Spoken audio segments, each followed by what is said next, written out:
Masaya ang naging salubong sa bagong taon ng mga residente at turista sa Baguio City.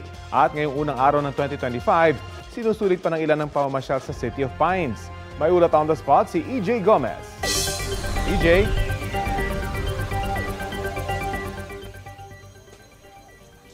Rafi, Happy New Year, no? At dito pa rin tayo sa Baguio City. Kaninang umaga, medyo kaunti pa yung mga bakasyonista natin na lumalarga, no, sa iba't ibang tourist spots dito sa City of Pines. Dahil yan siguro sa sila ay puyat o nagpapahinga pa, no, matapos nga ang magdamagang pagsalubong sa bagong taon. Pero ngayon, natanghali na ay medyo dumami na yung mga sasakyan sa kalsada, pati na rin yung mga kapuso natin na pumupunta na sa iba't ibang destinasyon dito sa summer capital of the Philippines.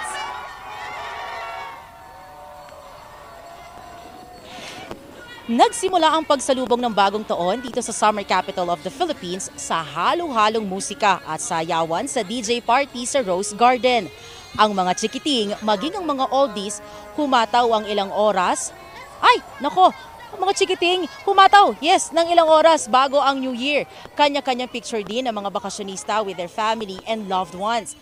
Nagkaroon naman ng concert sa Melvin Jones Grandstand. Ilang oras din bago ang countdown. Meron ding sayawan, kantahan at mga palaro sa mga nag-abang sa bagong taon. Nagliwanag ang kalangitan pagsapit ng alas 12 ng madaling araw, ang opisyal na pagpasok ng taong 2025. Nag-enjoy daw ang mga dumayo rito. At ngayong unang araw nga ng taon, marami sa kanila todo pasyal na sa mga tourist spots dito sa Baguio City. May ilan pa nga na first-time visitors pa.